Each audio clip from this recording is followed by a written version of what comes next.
Hello, everyone. Welcome to the Future of Team podcast. My name is James Giroux, and my co-host Teal is here with me as well. Hi, Dee. Hi, nice to see you.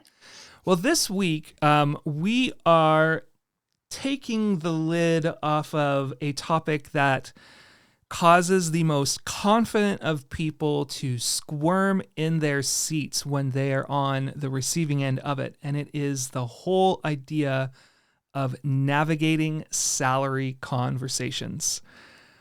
Even saying it gives me a shiver that goes up my spine. I don't even know, Dee, where to begin because, we're going to take a look at it from two angles. So there's the angle, obviously, of the recipient, the person who is negotiating the salary on their behalf. But then there's also the manager or the hiring manager or the HR rep or whatever who's on the other side of that conversation trying to navigate that as well.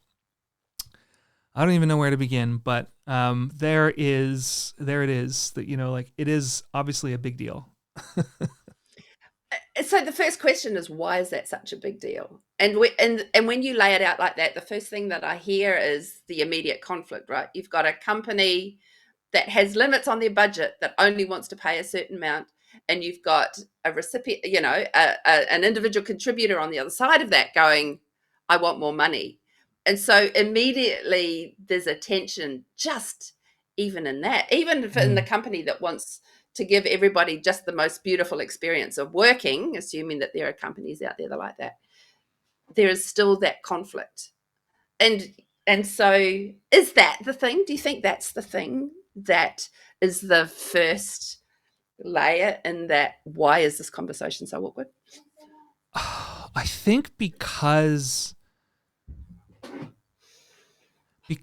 it's so easy to have a conversation on salary be misconstrued or misinterpreted as greed or selfishness, right? Or unhappiness, right? That, like, to me, those are the things that I wrestle with. Is it's like, well, no, I love my job. I love, what I do and where we're going. But at the same time, I also like just because I'm satisfied with my role doesn't mean I should be satisfied with my pay, because I don't know, it's hard because, I've been watching a lot of TikTok videos recently, and there's a couple of very popular ones. There's one, maybe you've seen it, about a guy who they do a reenactment of him talking to his manager, and they're doing their salary negotiations, and she's going, well, this last year it just felt a little bit like you were phoning it in, blah blah blah. Oh yeah. And Yeah. I don't know if you've seen this one, but he goes, I yeah, have. well, last year, I was in my review and I asked about a salary increase and you said no. And you said, I said, well, what's, my salary? They said, well, it's fair market value. And I said, well, what's my salary, according to fair market value? He said, well, you're under the benchmark or under the median.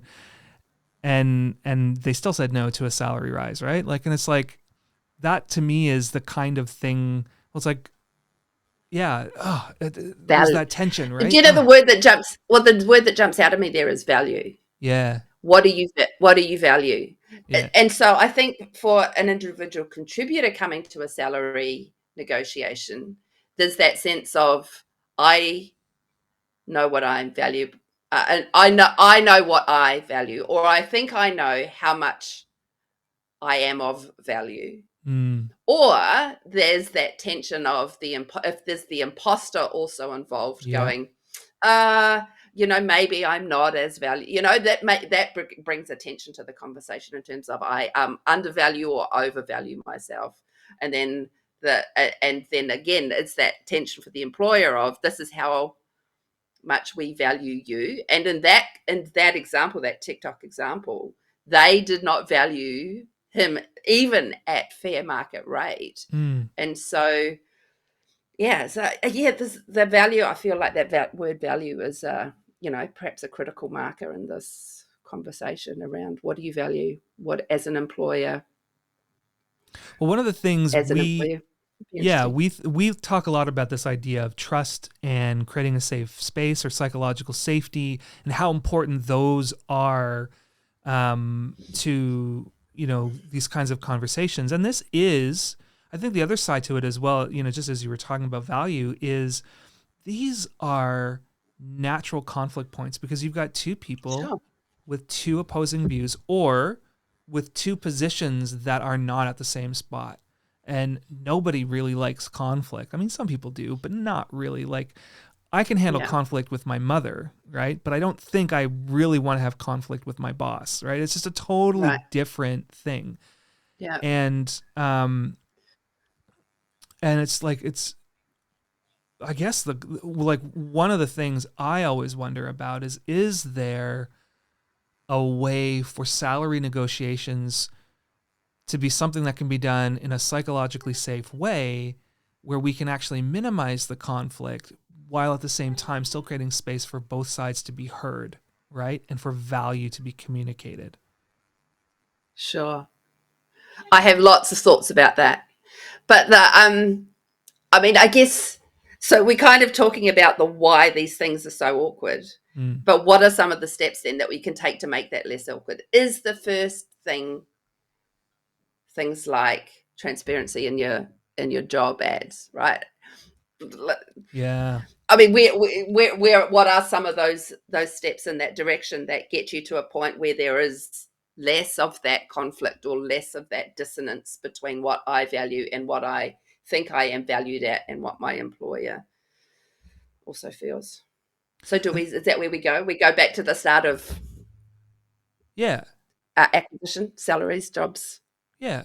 I think that's a fair place to start, right? I mean, Yeah. every new role starts with a conversation or has to include a conversation around salary, whether that's Mhm. you accepting the first offer of a company when they send it to you, um, which I've always done. Can I be honest with you? Like, people have talked about Sure. negotiating it, but I've always felt really weird about doing that. So I've always just said Mhm. yes to whatever has been thrown at me. I don't know if anyone should hear that if they're ever going to try to hire me, but um, but I think too, like part of maybe for you and I don't want to say we're old, but like we're further along the hiring Been around journey a or the while. work Yeah. journey than people who are maybe starting out now. But when we started, we didn't have salary benchmarking. We didn't have access to, industry pay scales or anything like that. There were no bands, right? That gave Mm. us a bottom and a top for range for a salary. We just sort of walked in and they told us what the pay was going to be, and we either took it or not. And Yeah. that um and so I think for people who are in the job market now, there's a lot more tooling that's just generally available for them to be able to actually know their value and know their worth before they even start, or know where they can position themselves in order to be Right. competitive. Yeah. So it's the first thing you do, right, when you're looking for a job. Yeah. What is if you're thinking, uh, what am I actually expecting? To actually know what's out there. So where do you go Hmm. looking? Where do you go looking? You've been Me? looking more recently than Oh, me. uh, well, I think it's good to note that, in the world of work, the law is starting to catch up a little bit. Yes. So Yeah. salary benchmarking is becoming a thing. Where I'm based in Ontario, Canada, either this year or next year, we're getting a new law introduced that's going to require every job ad for a role to have a salary band, right? It needs to have a bottom and a top, right? Or some number to give people a sense. And that's for a variety of reasons. I think diversity, equity, and inclusion is the big reason. We want to see Mm. equitable salaries, regardless of gender, race, age, all of those kinds of things, and so that's really valuable. But then, of course, there's just sites like Glassdoor where you can go and Mhm. you can plug in a title, or pay scale where you can plug in a title and get a sense of what's going on for your location. See a lot of that coming out now where companies um, are sort of like sticking salaries to specific locations. So like if you're in San Francisco or you're in New York, They might have different salary bands based on the cost of living in those places, and then like a third tier, which is everybody else, which kind of sucks for me personally. I'm like, well, why wouldn't you pay me the San Francisco rate? Like that's like 100 grand more than what you're looking at over here. And literally it could be Yeah. 100 grand. Like it's just that insane of a Yeah. spread. Um, Yeah. but yeah, so those are the things. If I have colleagues or friends who are in the space, I wouldn't necessarily Hmm. ask their salary, but I might ask, what are average salaries or the salary bands in your workplace? Isn't But it weird though? That sense of, I mean, I guess it's that one of those dinner table conversations you just don't talk about money. mm, But that whole thing of, oh, I wasn't sure I could talk to my friends about what my salary is. I'm not usually that weird about it. Like I've been I'm not going to mm. disclose it here, but in some of my conversations with my mates, that I'm like pretty upfront about it. Yeah, it's interesting. It's just, I mean, that's a whole other dynamic. That's a psychological podcast. Why is that a thing rather than a podcast about going to work? But Do you know, I do think it's connected though, because there is a, and maybe it's a Western thing. Maybe it's not something that other cultures experience, but at least, in Western society, we don't talk about our salaries with our friends. Like mm, I would not disclose my salary to my friends, maybe because I just don't want to make them feel uncomfortable if I think my salary is going to be higher, or create a weird situation where they know I make more than them, and so they might feel inclined to hit me up for money if they think, like, hey, I know who I could go to for a loan. yeah, exactly. Yeah, Like those kinds of things, could yeah, be, it's weird, isn't it? yeah. So the salary, we and I'm in Victoria in Australia. We are not far behind you Mm, in that salary transparency thing. However, there's a benchmark where it doesn't kick in until the company that's employing you has over 100 employees, at least as far as I understand it. mm, So that's great. But if you're in a WordPress agency of 5 people, you're not going to see that necessary, or you're not going to be compelled to see that. To be honest, in recent years when I've been job hunting, I I hesitate to apply to something that doesn't advertise the salary. it's funny that you say that. I think I would be in the same boat. It's like a red flag if a salary isn't posted, Feels like that. Yeah. right? Because What are it's you trying actually to hide? it's a strong indicator of a lack of transparency, Yeah. right? Yeah. In the culture. And that's a big deal. Well, why wouldn't you just post it? It's not like I'm not going to find out, right? Yeah. Why would you hold that back? But, it's funny that you say that though, because I can remember, like, I did a number of years ago, I did a interviews at Shopify.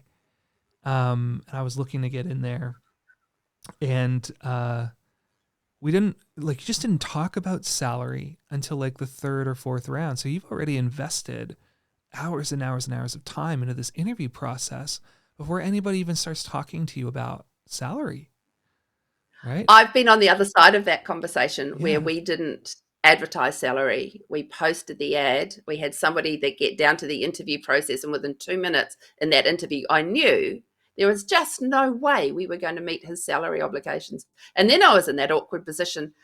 I should have just said there and then, look, I'm pretty confident that we're not going to meet it, and I'm not sure that we need to waste this hour of your time. But I Mm, wasn't confident enough in myself at that point to say that. So we interviewed him, and within about half an hour, he'd figured it out, and we ended the interview. But I was like, if only we'd kind of posted that, I wouldn't have, you know, mm, even in asking. One of the other things that we've done before when we were hiring was we had a box at the bottom of the form, fill in all your application, but then we had a box that says what are your salary expectations. Lots of people didn't actually fill that in, but yeah, it also is another thing that kind of weeded people out if their expectations were way higher.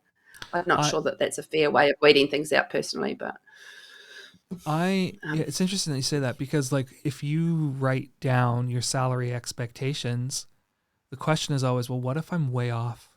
What if I'm way over, exactly. but I really want the role, or I really want to work in Yeah. that company, right? Yeah. Are you shooting yourself in the foot? And then you're like, well, I'll take less. But then you're actually starting out in a situation where you're unhappy because you feel like you've undervalued Yeah. yourself, and you've actually got to work to build that back up over time. Yeah. Right. Exactly. Mm. Well, let's flip it a little bit. So we've talked a lot about Sure. the individual contributor side. We've talked about, the hiring, but there's another side to salary conversations, and that's when you're in the position and you've been Right. around for 6 months, you've been around for a year, the company's doing their annual performance reviews or their annual salary reviews, and it's your turn to sit in with your hiring manager or your manager, your people lead, and have that conversation. Well, funny you should say that because I initiated that conversation this week. Really? So I know, right? You want a story? Woo-hoo. I mean, I've been in the so I bring the dynamic as a woman in tech, and over the years have kind of learned to advocate for myself. It's Mm, taken a while. Um, I've been with the company that I'm with for a year. And in my head, and again for the company that I'd come with from previously, we had a whole documented process about what salary reviews look like. Every year, you would be up for an inflationary review, and then on I think it was every other year at different points through the your career with them, you would have a performance review, and you would get a raise every year, but you may get an inflationary one, or you may get a performance related one. And there was quite possibly a difference between what the two of them look like. Anyway, all of that to say, I have that in the back of my mind of how things probably could work quite well. And been my anniversary has just clicked over in the role mm, that I'm in. And so I'm like, oh, I wonder what happens around here. And so I did a search of my contract, no mention. Did a search of the documentation in the company, no mention. And so I thought, well, I'm going to make that mention. And so I reached out to my manager and said, so I put my just kind of curious about what the process is. Oh, well, we would normally do that in the middle at the beginning of the financial year when you're we do your performance review. And I says, well, that's kind of 18 months from when I've started. I'm not completely comfortable with that. And then and I said, and I've also put my salary into a calculator that shows how much inflation has affected my salary over the last 12 months. And I was a little bit startled. So can we talk about it? And she said, yeah, we're not uncomfortable making exceptions. I can take that conversation to the leadership team, which is great. mm. Um, I'm still waiting for a response about kind of what's going to happen there. But I think too, when we see it's difficult, like I said, I feel like this is an awkward conversation, and and her response was, "Well, it's not awkward for me. It's not my money." I'm like, I kind of love that, and I'm sure if she's ever listening to this podcast, I may regret having, but it's so important. And I think it's so important too, especially for those of us in with without the privilege of Mm. that, building up to actually having those conversations is really important. So I hope that next time we have a conversation about this, I can say to you, well, I got my inflationary pay rise. But I feel like I think the takeaway for this for me is it's really important for companies to have a plan. Yeah. And to be transparent about the plan, so that when you're going in, even if you're at the interview process, you can ask the question, well, what is the plan for salary review? How does it actually look? And if it's loose, then that's a red flag for me as well, potentially. I didn't have that conversation a year ago. I don't regret that. I wish I had that conversation. Mm. It is It would have saved interesting. me this conversation. It's, like, because it's almost like one of these things where, as your leadership team and as your company matures, and, in WordPress in particular, this is probably a little bit looser because our teams are smaller and we tend to be more output focused or task oriented. It's harder Sure. to take time to work on the business, but like we also talk about how leadership is proactive, right? It's being intentional. It's doing things on purpose. And if we as leaders in our companies and in our organizations can make salary conversations something that happen on purpose, it can Mm, remove some of that worry or fear or lack of safety, like you're talking about. yeah. Like you couldn't find any documentation. Well, that sucks. Like that just sucks because you're totally on your own on an island wondering what's my first step. You don't even know what your first step is, right? And and for the most part, like no few employers are going to say, Dee's been here for a year, we should raise her pay. Yeah, That yeah. my experience has been in the past is that nobody else really thinks about that except you, unless there is a documented process and there is a plan so that people actually know what's going on. So yeah, so it's And interesting to have to be the one initiating that conversation as the contributor rather than the manager. and why that is, I think, is also interesting too, because oftentimes the manager, like the people leader, will actually have budget oversight of salaries as well Mm, as operational budget. Um, and I wonder if part of this conversation is around. We talked about this a little while ago when we were sort of figuring out what we were going to talk about, but this idea of changing the KPIs, right, or changing how that's rewarded. Like mm, if an organization has budgeted a certain amount for salary, and a manager comes in and says, "Well, I can get that same resource for half the price," right? I mean, let's first of all, there's a ton wrong with that, but um, I'm sorry, I got stuck on resource. sorry, that's I don't know. I know, no, I get it. It's totally common language, and I don't know if I there's get a, it, but a it's right or still, wrong word for that. yeah, yeah, Head count. Do you want me to use head yeah, count? Right? Like, I sure, don't know that yeah, there's a full time hours. yeah, Whatever it is, like you have this budget and you have these roles to fill, and if a manager feels like they are going to be rewarded for reducing the amount of salary budget that they yeah, use for their headcount, again for lack of yeah, better terms, yeah. um, You can say resource. I'm not going to freak out, but yeah, no, um, I know what you're saying.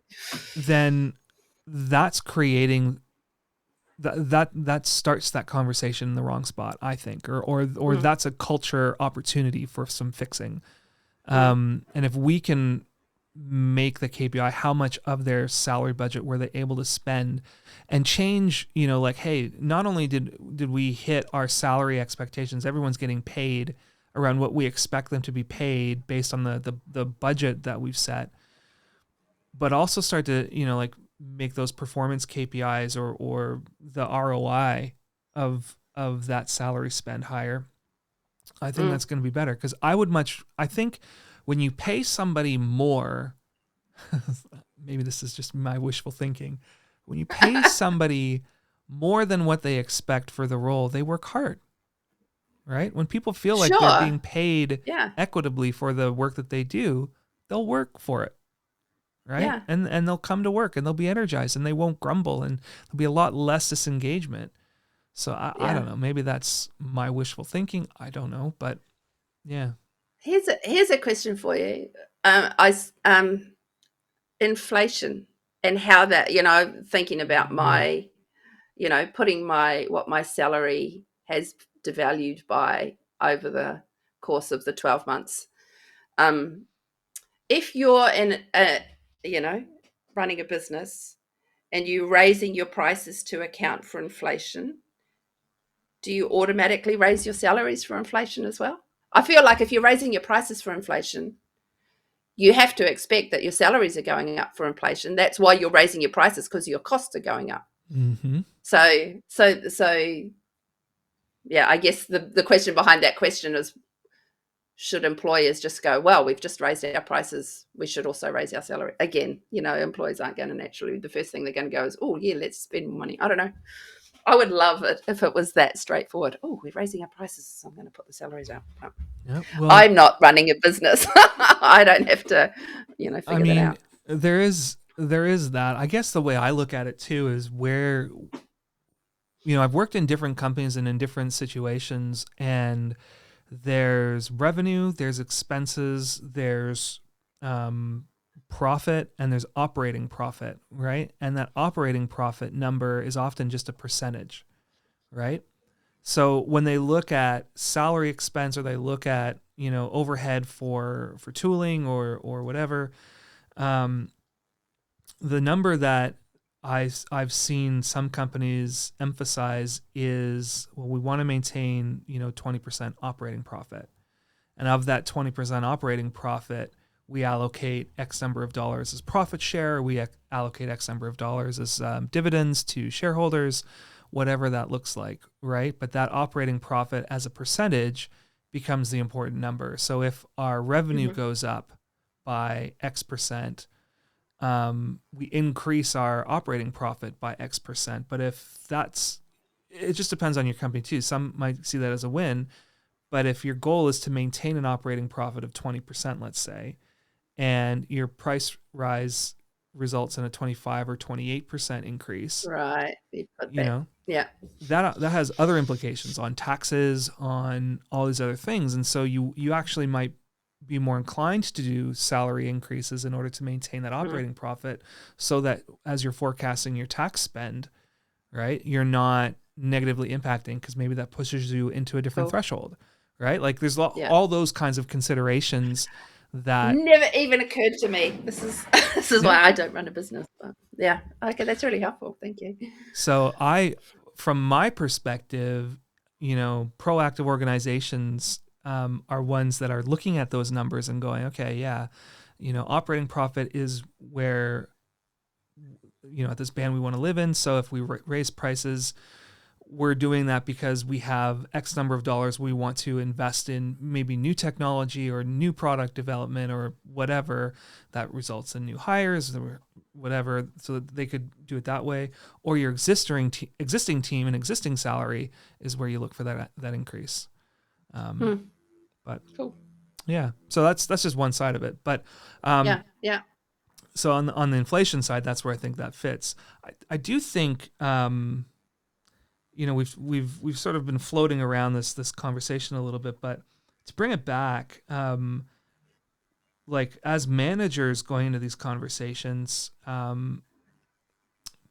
if you own your budget and you own the salary, I think it's important for you as a leader as well to be proactive in thinking about your team and thinking about salaries. I can remember some situations where, like I'm looking at the salaries of my team members, and HR has helpfully provided the current salaries, and then they will run their own benchmarking, right, to let you know where people are at, and will proactively do an increase for somebody on your team, because they're not no longer at fair market value, or they've discovered in a benchmarking exercise that somebody's underpaid, right, and they'll adjust it that way. Hmm. And then from there, they give you some wiggle room and say you've got up to 3% or up to 5% to play with, and 2% is inflation, and the other 1 to 5% or 1 to 3% is performance, um, Hmm. and go from there. So I've had that Yeah. happen to me, Right. but Cool.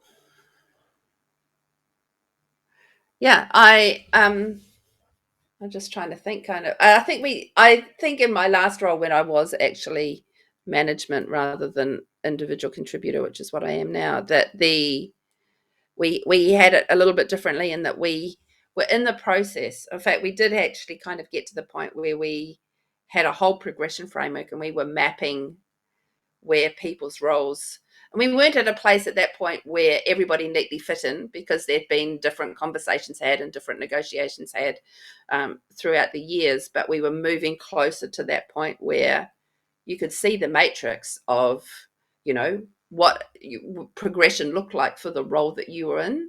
And then you could also see horizontally where the salary, or where the salaries would fit. Wasn't Mm. necessarily horizontal, but where the salaries would fit across that.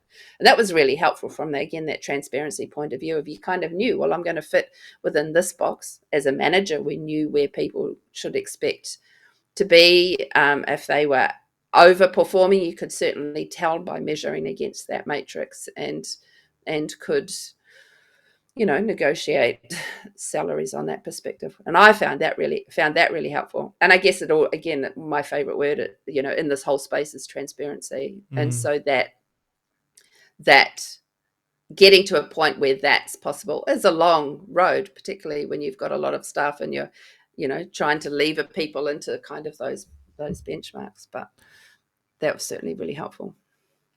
I think too, transparency is good, but you also like part of it is you are responsible for your own destiny. And so Mm, while there's a role that your team lead and your company plays in, facilitating safety, you're not always going to have ideal conditions. And for you as an individual, you at some point have to make a choice. Either you're going to be comfortable with letting your company take the lead on these conversations, or you are going to figure out how to get comfortable having these conversations yourself or leading that process. That's a journey everyone goes on. I don't expect your average sure. 20 to 22-year-old to be confident or willing to engage in those conversations. Maybe this latest generation, because they're full I of was ego going and to say whoa. that. Yeah, that may definitely have a generational spin on it if what I hear is correct. But yeah, no, Oh, I hear what you're saying. it's so funny. I feel like I've come full circle because I remember being that generation, right? Growing up and having people look down on me or whatever, and there's always something. And now here I am looking at the next generation going, oh my gosh, you hooligans. All the same. Yeah, I It's hear you. all the same. It's cyclical. We all do it to each other. Yeah, But that confidence, there's bravado, right? But there's confidence as well in knowing your worth. And I think confidence in knowing your worth does come with yeah, time and experience. yeah, Um, and and being willing to just go, okay, the worst thing that can happen if you are having a salary conversation in an environment where at least they're having them is that they say no, mm, right? And if yeah, they say no, you're no worse off than you were before the conversation, except that you now have experience and you probably now have a sense of what they're looking for or what they evaluate. So the next time you go to yeah, have that conversation, you can be aligning your work or yourself or your output or your outcomes around whatever it is that they're evaluating, right? And the criteria that they mm, have. Sometimes it's not in yeah, your control. Sometimes it's yeah, financial. Hey, we just don't have money for pay rises this year, or we didn't perform as a company to where we wanted to be. Those hits yeah, come too. The yeah, challenge I think we have is everyone talks about the economy right now being like tough, yet we're yeah, still churning out hundreds of thousands of jobs every quarter, right? yeah, Profitability of companies is still as high or higher than it has been. And then, yeah, there's layoffs and there's all that kind of stuff, but we got this, I think. I You can think, still win. yeah. So how do you, well, I don't know, maybe this is a conversation for another podcast, but that sense of how do you go into that conversation knowing your value? Well, it's a great segue actually into maybe this. We've been trying to do this like little, separate sections or something, but um, some tooling maybe we can talk about or places to go to figure out your worth. Um, we mentioned it earlier in the chat, but like payscale.com is a great spot. Glassdoor.com has it as well. What you want to really be doing is looking for or using terms like salary benchmarking in a Google search and see what comes up for your region, because there's probably some sites like that. Pay scale. I actually tested this out last week. I think I went to pay scale, and you can benchmark up to 5 roles. And typically they ask you to plug in a salary to get to find out where that salary would sit in terms of the median or the low end or the high end. And they ask you questions like where you're based, how many years of experience you have, all Mm-hmm. these questions that are helpful for you as far as like trying to figure things out. So yeah, I would Mm-hmm. encourage people to try that kind of stuff out and um, see what happens there. Um, and another source I think is just job ads. So like type in the role that you have or the role that you're applying for and see what comes up in Yeah. jurisdictions where they're hiring for those roles. And that can give you a Yeah. salary band as well, even if the role that you're looking at doesn't have one. That makes sense. I won't lie, I'm sitting here typing mine into payscale.com because I've never heard it before. But I've hit a point where I have to put in more data than I can while I'm talking to you. So I'm Uh, going to have to save that for afterwards. well, I did. Yeah, I think that's. No, go ahead. No, go ahead. No, I've lost my train of thought. No, no, you go. I was Got lost in the middle there. just gonna. I think I lost my train of thought as well. But just when it comes to like salaries and all of that kind of stuff, yeah, you've gotta own it. Oh, it was inflation, right? Like and considering Yeah. inflation. Another meme, or not meme, but just like story on TikTok that I've seen is this woman, and she's talking about salary, and she says if you're not generating 10 to 15% of an increase in your income every 1 to 2 years, then you need to move on, whether that's Mm, moving into a new role or moving to a new company. I mm, thought that was pretty bold, but at the same time, that's what the Great Resignation showed us, that mm. people were being undervalued. The loyalty actually was penalized rather than rewarded. What a flip of the script for those of us in work, right? Who work in Yeah. companies, work in salaried roles.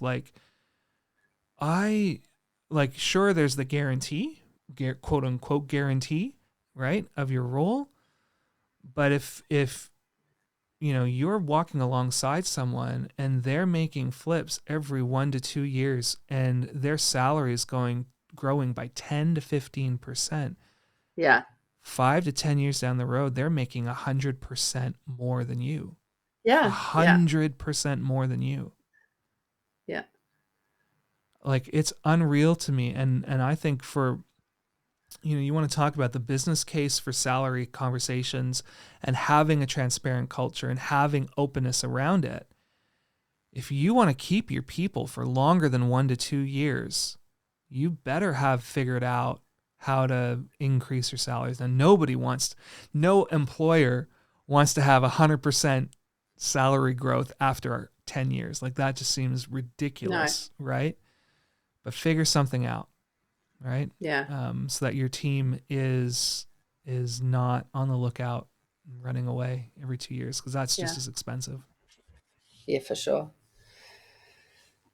For sure. Well, maybe we should end it here. I think that's a pretty good round. I mean, these conversations, I would love to say that they're always helpful and they're always insightful. And we've always got lots of stuff to take away. I think for those who are listening, maybe this is just a conversation around salary that starts something for you or stirs something for you, and I'll count that as a win. Um, Mm, but understand your value, do your homework, right? Take the lead in your own salary conversations if you can, and you're confident to do that. And even if you're not, try to grow confidence to do that. Any other mm. thoughts, final thoughts from you on this, D? Yeah, I think the kind of thing that we didn't really cover is that sense of know your value in terms of what's out there in the market. Know, but also go into those salary conversations knowing what your limits are Mm. and where the line is for you. This isn't to say necessarily that you have that conversation with the person that you're negotiating with. But if you go in there and everything that you are met with a blank wall, at least when you come away from that, you can either just suck it up and go, oh, well, that's how it's going to be, or go, actually, that's not enough. I need to do something else. So I think for me, going in also knowing where the line is for me is kind of important, because you know to what extent you're prepared to push in that conversation, and you know what you have to do when you come out of it. I think that's helpful. And that isn't to say that you're bonded to that, because I go, oh, I could change my mind. But I often feel like going in there going, okay, so where is the line for me? What am I prepared to bend for or not bend for? Well, on that note, go out and conquer. I don't know. And conquer. Good luck. Go get a raise. Yeah. It's not easy. If you are somebody who struggles with it, welcome to the club. You are not alone. It is not easy to do. And yeah, we'll just keep having these conversations, and hopefully as you listen and learn, if you are a leader in your organization or a people leader, do everything you can to help your people have these conversations as easily as possible and as psychologically safe as possible. And that's the best thing you can do for your team. Beautiful. Awesome. Thanks everyone.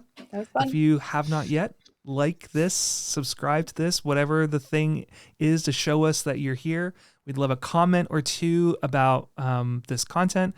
If you have any questions, let us know. At some point, we'll start answering them. I don't know when, but we'll be having fun with it. It'll happen. Anyway, thank you very much, everyone. Awesome.